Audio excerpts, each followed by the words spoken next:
Hello everyone, welcome to the lab class. From this class, you will learn what is SysDig and how to use SysDig to capture system events. Also, you will learn how to use causality analysis to analyze the logs to infer the dependencies of the auditing events and present the dependencies as a directed graph.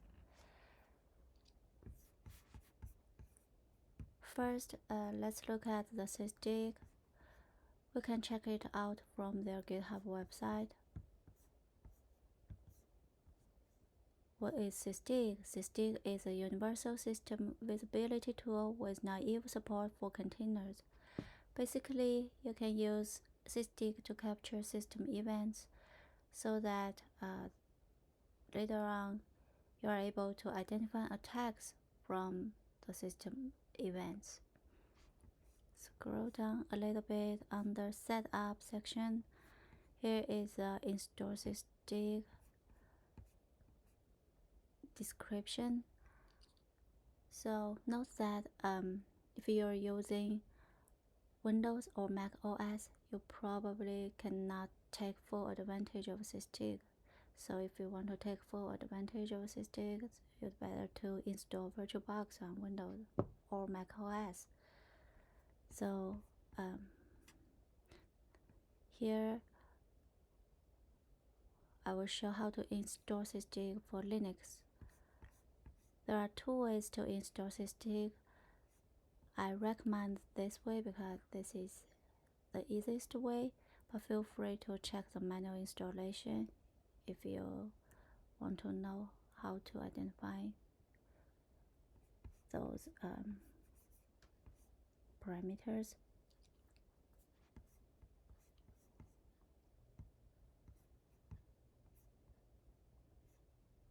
And then after you install SysDig, you can just explore the log that SysDig capture. The simplest way is to just type SysDig.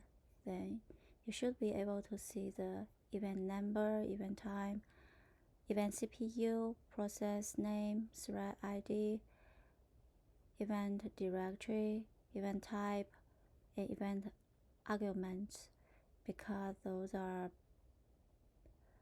the default settings of the SysDig, so you don't need to identify them. Note that in the event arguments, sometimes you will see FD. The FD means file descriptor, and this is a file name. So this event means the process write to this file. Feel free to check out those details. And one thing I want to mention is a powerful feature that SysDig has. I think it's called filtering. The filters are specified at the end of the command line, like in TCP dump, and can be applied to both a live capture or a capture file. So for example, if you only want to see CAD process, you can apply this filter at the end of the line. Then other events will be filtered out, so you can only see the CAD process be captured in SysDig log.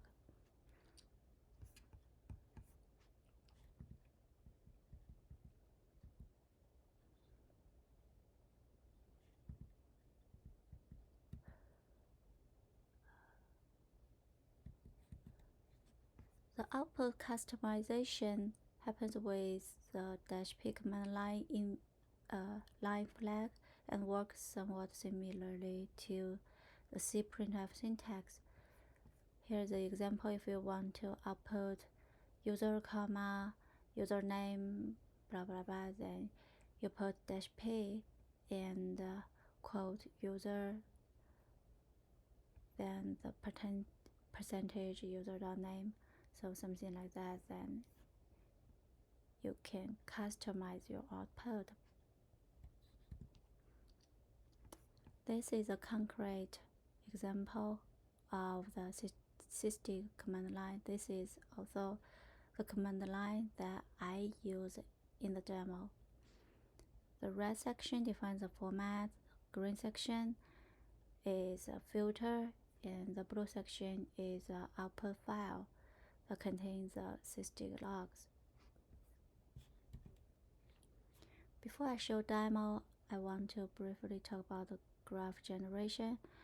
Since the demo will read the static log and output dot file, but dot file is not easy to understand. In order to visualize it, you will need to install Graphics so that you can use its command line .-t to convert the file to SVG file, and the SVG file can be visualized in your web browser, so it's very convenient. And Graphics is open source graph visualization software. And here is its website. You can download it from their website and install. So I'll skip this part, it's pretty easy. Now let's go to the demo.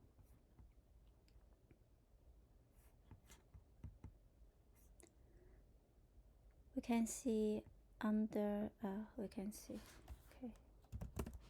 This case1.txt is a static log file.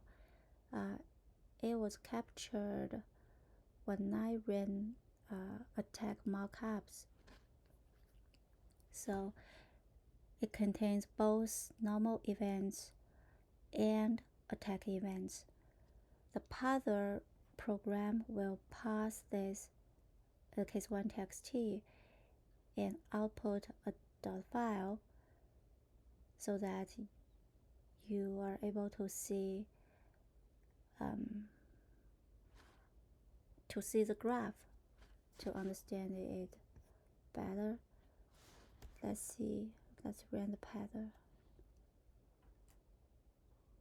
First we can see how the case1.txt looks like.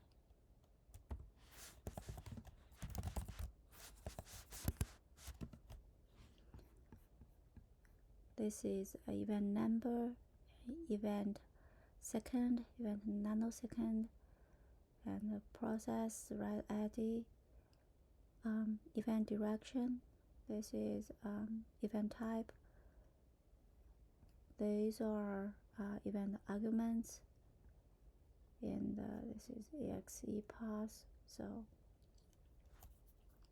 And then the parser program will pass this txt file and output a dot file, and later on we use the Graphics to convert dot file to SVG. Then we can see them in our web browser. Let's run it first.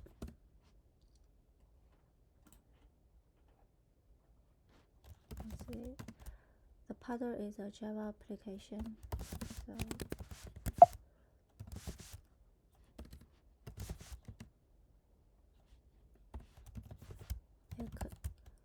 it takes a log file as input. Log file is su log case1.txt, and the output graph is arranging one dot output graph, and then we run it.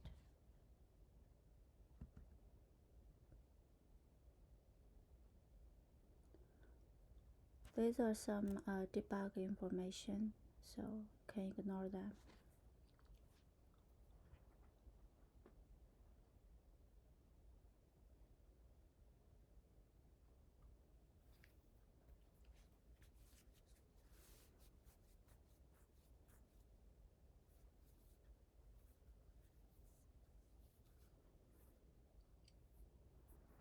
Okay, it's done. Let's see how big the origin dot file is.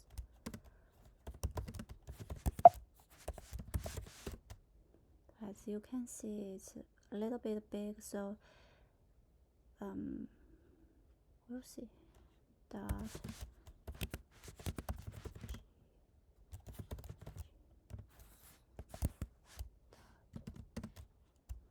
arranging one SVG.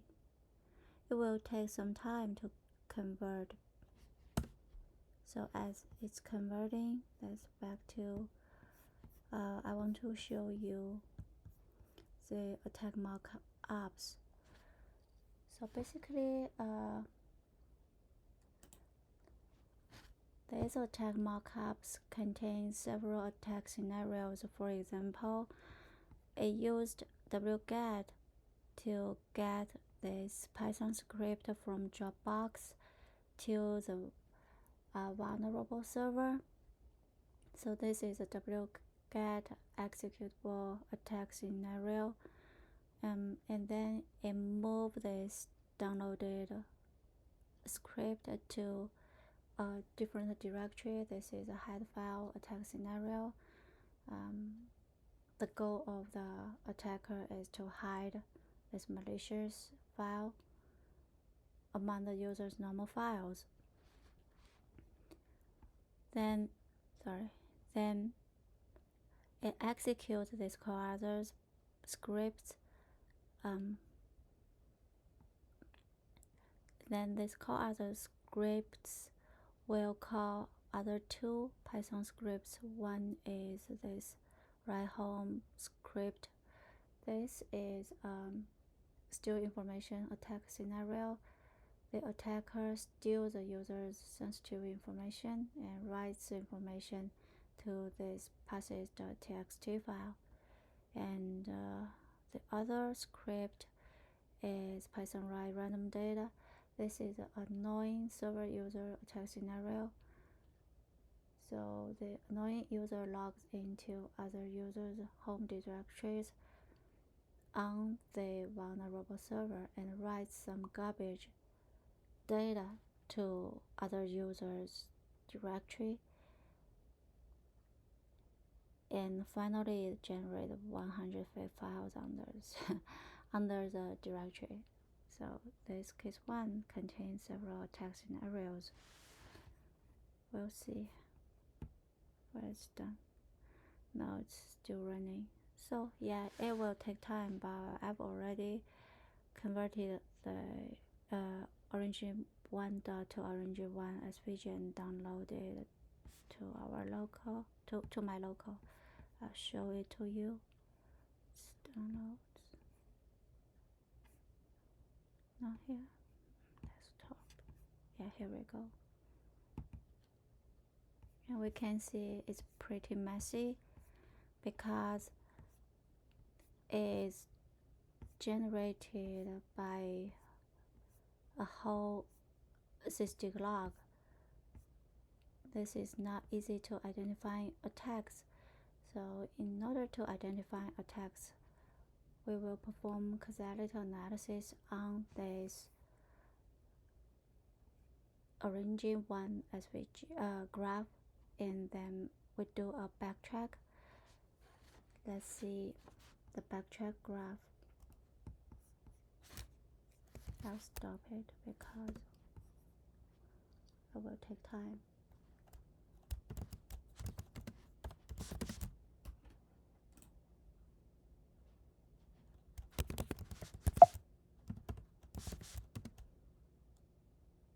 I think I don't need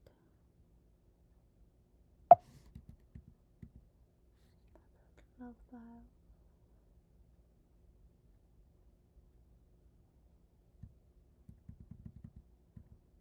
The backtrack normally starting from a point of interest entity. Could be a file, could be a process. In this demo, I will identify the file as a point of interest.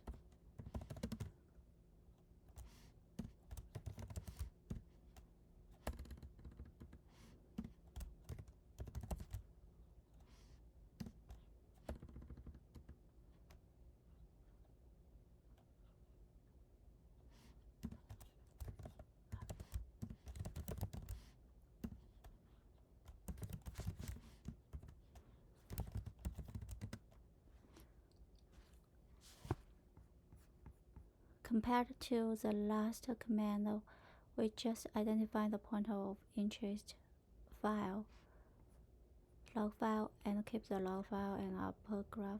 Yeah, we need to rename the output graph as well. So we name it as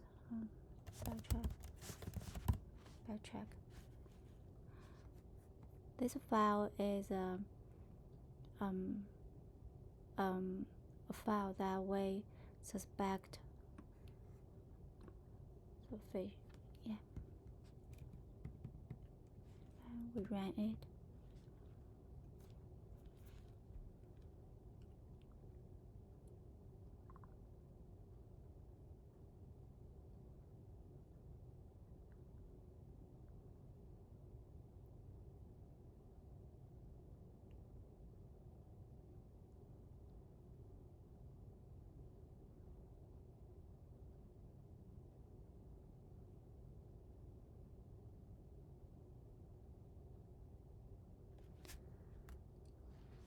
Then we can check out the file size.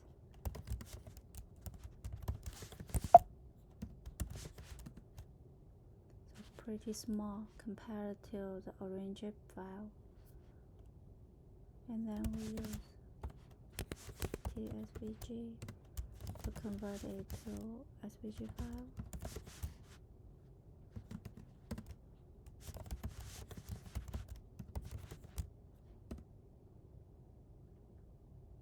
It's done. Recipe, backtrack.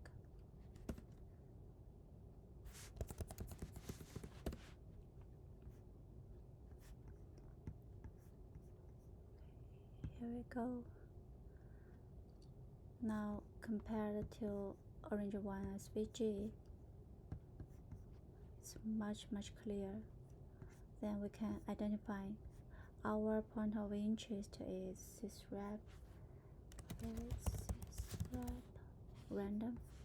This is a garbage data that the attacker write to the user's directory, and we can see this was generated by Python 3 specifically from here. Python from this script write random data, and then we backtrack. We keep on backtrack. We can see that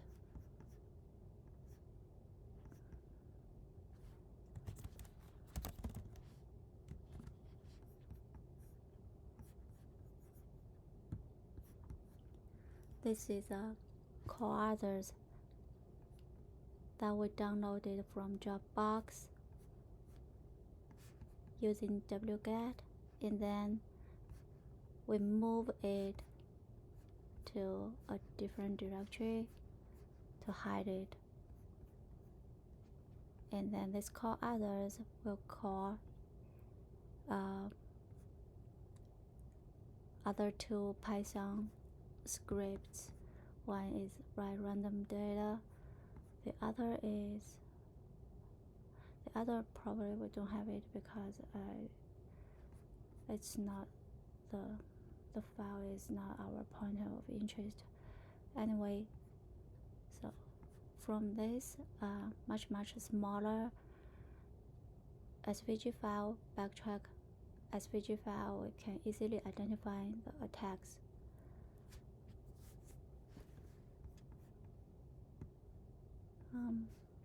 I think that's all for today's lab. So I'll share the slides, so feel free to read those details of the sysdig. And yeah, I think that's all for today. Thank you.